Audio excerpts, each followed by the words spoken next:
Hey, greetings everybody. It is Thursday afternoon.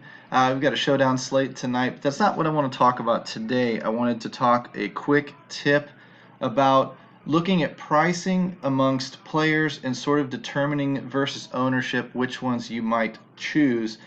Even a little bit in cash games, we don't really worry about ownership in cash games, but there are some things that you could do at the more volatile positions. So let's kind of dive in. I'm your buddy Chop It On, and I am a contributor and coach, senior contributor and coach at DFSArmy.com, of course, sponsoring this content brought to you, DFSArmy.com, one-stop shop for everything daily fantasy sports. Very easy to get involved. We're a coaching community that looks to help other people shore up their game, give them things to think about in a private setting as opposed to out there in the public where we're educating our competition. So if that interests you and you're sick and tired of all the free content out there in the world getting locked up, you might want to consider becoming a VIP. The comment section will contain the link, of course, dfsarmy.com, with the coupon code CHOP, C-H-O-P, triggers 20% off discount. And you can jump in here and actually get involved before today. We've got coaching notes. We've got coaches running around guiding people all over the place. We've got our domination station optimizer that's fully loaded with projections for both the main slate and the showdown slate tonight. And of course, they're discussing whether or not they should put Christian McCaffrey in the captain spot. I'm going to tell you that's where I'm putting him. Come and get me. I'm going to establish a big floor. That said, though, let's dive into that domination station and let's take a look at some of these players. Now, of course, I've selected the main slate. I'm looking at the quarterback position only for the purposes of this video, and I want to show you that at the quarterback position, it's not exactly the most volatile position in the world. You're going to see a big spread in ownership, though. So when you see ownership projections loaded up, you see Patrick Mahomes up there at the top at 30%, and it drops off pretty quick to Lamar Jackson, Tom Brady, Dak Prescott, down all the way to Jared Goff at about 5%. And you've got to start asking yourself these questions. And I want to explain to you how this works looking at these tighter windows and then have you think about it out on your own in terms of running backs, receivers, tight ends, defenses, etc., and see how you can apply these tools to your own thought process as you're guiding yourself through your own research through the week. If we took Patrick Mahomes, he's projected probably for the highest point total in the week. 23 DFS Army points, 22.69 baseline points, whichever set of projections you want to use, fine, totally up to you. But you're going to notice there's not a lot of discrepancy between, say, 22, 16, 16, all the way down to Marcus Mariota. You mean that if Patrick Mahomes, if these are median projections, somebody's going to hit their floor, somebody's going to hit their ceiling, somebody's going to have an outlier good day, somebody's going to have an outlier bad day. I'm not saying that Mariota is going to score 16.08 points, and I'm not saying that Mahomes is going to score 22.69. The idea behind projections is there's going to be a range.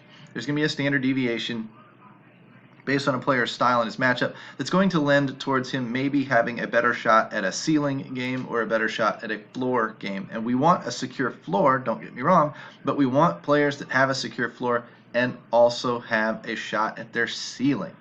Now, in a shootout type of situation out in Oakland, maybe Mahomes has a situation where he can get to his ceiling, and maybe Marcus Mariota does not, playing in Indianapolis when they should be at home. Game should be, not really a shootout type of offense anyway. So I would suggest, not that Marcus Mariota is a bad player or anything, I would suggest Patrick Mahomes is a good play. I think we all know that. I think that's why he's set up with very, very high ownership. Lamar Jackson's going to be set up. He has probably the highest ceiling on the slate, to be quite honest with you. And he's got much, much lower ownership.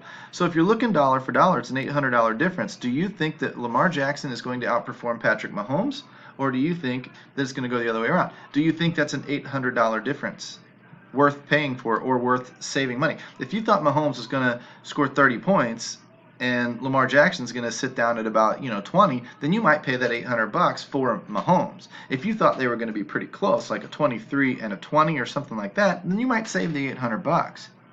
But what I want you to look at is the leverage you would get in ownership here. You've got a lot of ownership on Patrick Mahomes this week projected, and you might not have near that on Lamar Jackson. So let's scroll down. So if we're not going to be sacrificing a ton of points based on median projections, then we could start looking at things like ownership. Tom Brady. Do you feel safer? There's a $100 difference. Ownership's about the same. So do you feel safer with Tom Brady or Dak Prescott? I personally feel safer with Tom Brady. Now, would I use him in cash games over Patrick Mahomes? I don't know. That's a $1,200 difference. How bad do I need the $1,200? And is the ownership leverage going to do anything for me? And again, I'm talking about cash games and hybrid contests, not GPPs, where In GPPs, I might fade a Patrick Mahomes, and I might run with a Tom Brady and hope he scores, throws for 4 touchdowns. But what I'm talking about in cash games, towards the end of your thought process, ownership can sort of creep in there. Maybe you can use that Mahomes. If you want the $1,200 in the savings, you take Tom Brady.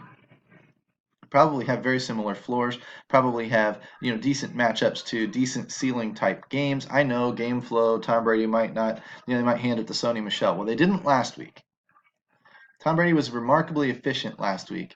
And with all the running backs that he throws to and the short passes that he throws to, there's a lot of room to throw the ball and destroy Miami through the air. And Miami gave it up to Lamar Jackson through the air.